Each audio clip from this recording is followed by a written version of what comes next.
अब अपन एक नया टॉपिक लेके आए हैं जिसका नाम है नली के स्त्रावण। नली के स्त्रावण, ये नली के स्त्रावण आपको समझाते हैं कैसे क्या होता है। नली के स्त्रावण क्रिया है उसको समझाते हैं आपको। नली के स्त्रावण क्रिया में ऐसे होगा बच्चों कि भाई ये जो परानिषेधन क्रिया हुई थी, ये अभिवाही वर्ग धमनी है वो रक्त को लेकर आती है। अभिवाही वर्ग धमनी क्या करती है? रक्त को लेकर आ रही है। अभिवाही वर्ग धमनी रक्त को लेकर आ रही है और अपवाही वर्ग धमनी से रक्त जा रहा है। अभिवाही वर्ग धमनी रक्त को लेकर आ रही है और अपवाही वर्ग धमनी से रक्त जा रहा है। ठीक है, अभिवाही का व्यास अधिक है, अपवाही का व्यास क्या है? कम है। तो यहाँ केशिका कुछ में रक्त इकट्ठा होता है और ये रक्त छन रहा है, इसको कहते हैं निश्यंत। क्या कहते हैं? निश्यंत कहते हैं। अब समस्या ये आई है कि कुछ ऐसे अणु होते हैं जिनका आकार बड़ा होता है, कुछ दीर्घ आणविक आकार वाले कण होते हैं। कुछ ऐसे अणु होते हैं दीर्घ आणविक आकार वाले कण होते हैं, जैसे पोटेशियम आयन है, जैसे हाइड्रोजन आयन है, जैसे यूरिक अम्ल है, जैसे हिप्यूरिक अम्ल है।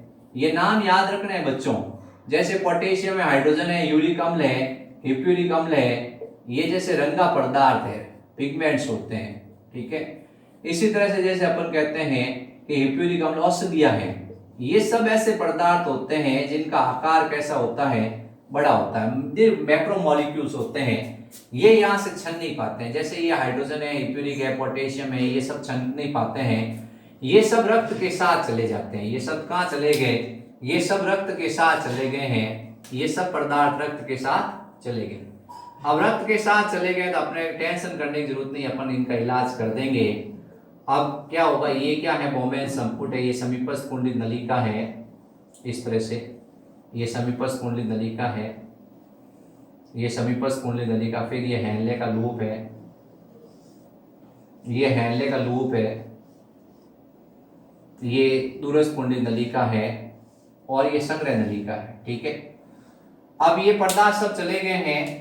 ये पदार्थ परिनली के केशी के जाल में चले गए। ये परिनली के केशी के जाल है उसमें चले गए।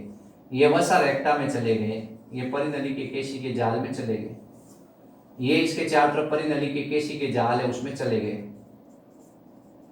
परिनली के केशी के जाल में चले गए। अपन कहते हैं कोई बात नहीं, चले गए तो अपने टेंशन करने की जरूरत नहीं है। अपन क्या करते हैं कि इन पदार्थों का, जो ये पोटेशियम है, हाइड्रोजन है, यूरिक अम्ल, हिप्यूरिक अम्ल, इन सब का सक्रिय स्थानांतरण कर देते हैं वर्ग नलिका के विभिन्न भागों में।